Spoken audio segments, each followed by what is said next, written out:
3 साल का एक मासूम बच्चा जो अपनी माँ से बस थोड़ा सा वक्त मांग रहा था, लेकिन उस दिन उसकी माँ के पास उसके लिए 1 मिनट का भी टाइम नहीं था, क्योंकि उसके हाथ में एक मोबाइल था और मोबाइल की दूसरी तरफ कोई ऐसा शख्स था जिसके लिए उसने अपने ही बेटे की आवाज को बोझ समझ लिया। मासूम बार बार माँ के पास आता रहा, कभी जमीन पर लेट जाता, कभी रोता, कभी बिलखता, कभी माँ से कहता है कि मम्मी मुझे अपनी गोद में ले लो।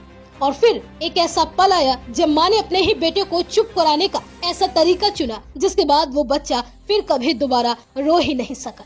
दरअसल दिल को झकझोर देने वाला ये मामला उत्तर प्रदेश के मथुरा जिले का है। यहाँ रहने वाले कृष्ण मुरारी गुप्ता 28 जून की दोपहर अपनी मेडिकल शॉप पर मौजूद थे। तभी उनके मोबाइल की घंटी बजी। फोन उनकी पत्नी रुचि का था। घबराई हुई आवाज में उसने सिर्फ इतना कहा कि जल्दी घर आ जाइए, बेटा माधव उठ नहीं रहा। इतना सुनते ही कृष्ण मुरारी दुकान छोड़कर घर की तरफ दौड़े। घर पहुँचे तो 3 साल का बेटा माधव बेसुध पड़ा था। उन्होंने बिना एक पल गवाए बेटे को गोद में उठाया और उसे अस्पताल लेकर भागे, लेकिन डॉक्टर्स ने उसे मृत घोषित कर दिया। एक पल में पूरा घर उजड़ चुका था। जिस बच्चे की किलकारियों से पूरा घर गूंजता था, अभी उसी घर में चीखें गूंज रही थी, माँ रो रही थी, पिता बिलख रहे थे। रिश्तेदार समझ में नहीं पा रहे थे कि आखिर कुछ घंटों पहले तक खेलता हुआ मासूम बच्चा अचानक इस दुनिया को छोड़कर कैसे चला गया। लेकिन किसी को जरा भी अंदाजा नहीं था कि उस घर में सबसे ज्यादा रोने वाली आंखें सबसे बड़ा राज भी छिपाए बैठी हैं। परिवार ने मासूम माधव को नम आंखों से विदा कर दिया। सबको लगा किस्मत ने उनसे उनका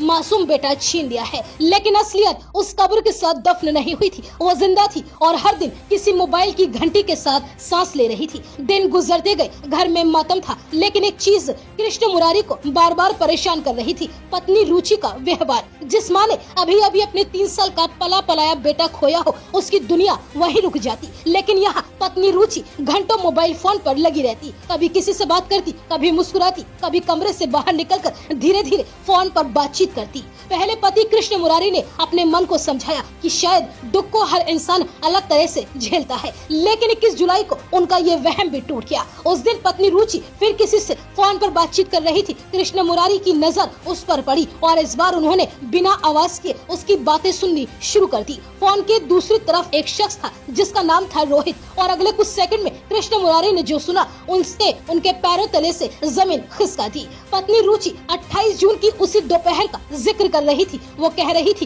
कि बेटा माधव बार बार उस दिन रो रहा था, फोन पर तुमसे बातचीत नहीं करने दे रहा था। मुझे गुस्सा आ गया और फिर मैंने उसका गला दबा दिया। बस इतना सुनना था और कृष्ण मुरारी की पूरी दुनिया दूसरी बार बिखर गई। पहली बार जब उन्होंने अपने बेटे को खोया था, दूसरी बार जब उन्हें पता चला कि उनके बेटे को मौत किसी बीमारी ने नहीं बल्कि उसकी अपनी माँ ने दी है। अब कृष्ण मुरारी को पुरानी हर बात याद आने लगी। कुछ दिन पहले